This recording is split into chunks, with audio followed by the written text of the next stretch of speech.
I Married a Witch, released on the 30th of October 1942. It was directed by Renee Clare, with the screenplay written by Robert Pirosh and Mark Connolly, based upon Thorne Smith's The Passionate Witch, starring Frederick March as Jonathan and Wallace Woolley and Veronica Lake as Jennifer, with notable supporting roles for Robert Benchley, Susan Hayward, and the marvelously mischievous Cecil Kellaway as Jennifer's father Daniel. It's 1672, and a Puritan crowd gathers as, after having her tried along with her father and executed, Jennifer curses Jonathan Woolley and all his descendants to forever make the worst choice in marriage. After the burning, a tree is planted over their bodies to keep their spirits from escaping. Some 300 years later, during a thunderstorm whilst at the club, the current descendant of the Woolley line, Wallace, is running for governor and planning his wedding to the local news barons, sure of a daughter Estelle on the same day as the election. The tree is struck and the spirits of the witches released. Discovering that Jonathan's descendant is there, Jennifer tells her father Daniel what the curse was. However, her father thinks the curse is nothing, as every man marries the wrong women, he thinks, and says that real suffering is falling in love with a woman who he can't marry. Jennifer thinks this would be a great revenge and wants a new body for her spirit so she can enact this revenge. As they lost their bodies in fire, a new body is created by fire by burning the Pilgrim Hotel, which is on Woolley's way home. Stopping to see if he can be of assistance, only Woolley hears a voice from inside, and alone enters, where he meets Jennifer. She is naked, until he finds her a mink coat to wear, and whilst trying to find their way out, they end up trapped on a ground floor room, escaping just before the floors above fall in after Jennifer has found some boots. She tries to seduce him, but he's not interested, taking her instead to the hospital and leaving her there to take his fiancée home before heading home himself. Only once home, finding Jennifer has beaten him there. He tries to send her on her way in a taxi, but she magics herself back to his bedroom.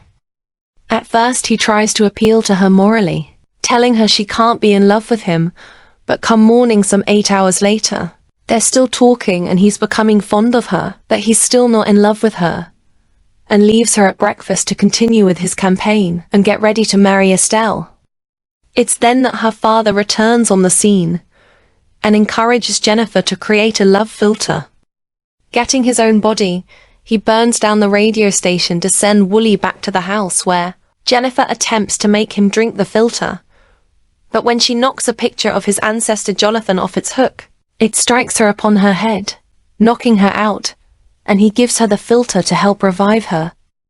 Now Jennifer is absolutely in love with him, but Woolley is still going to marry Estelle, and so with her father's help, Jennifer goes to the wedding in an attempt to explain to him she's so in love with him and shouldn't marry Estelle.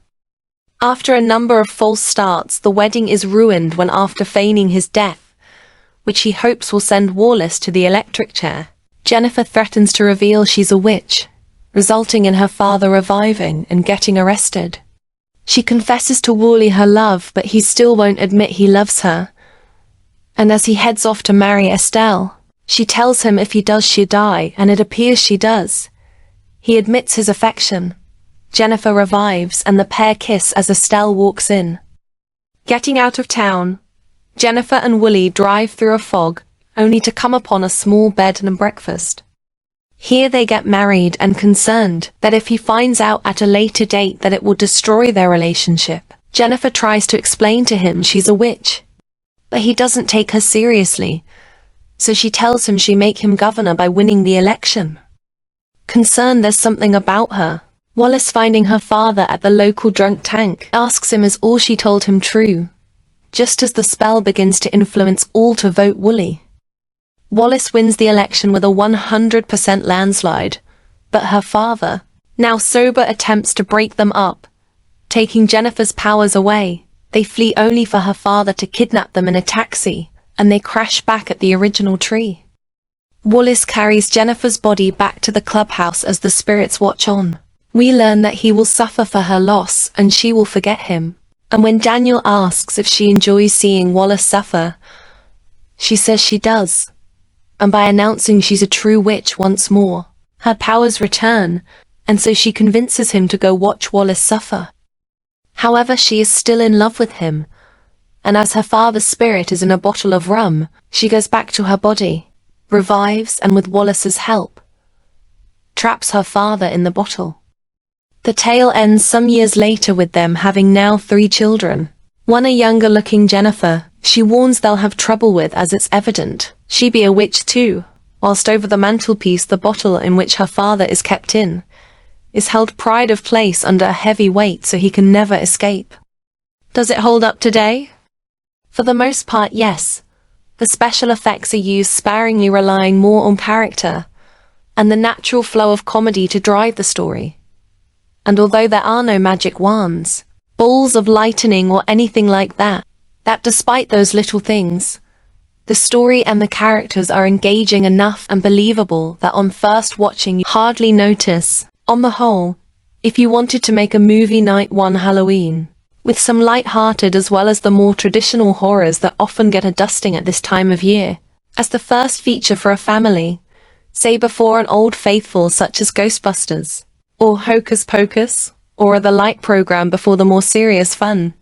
This is a joyful little story that will leave you not so much traumatized, but with a warm smile.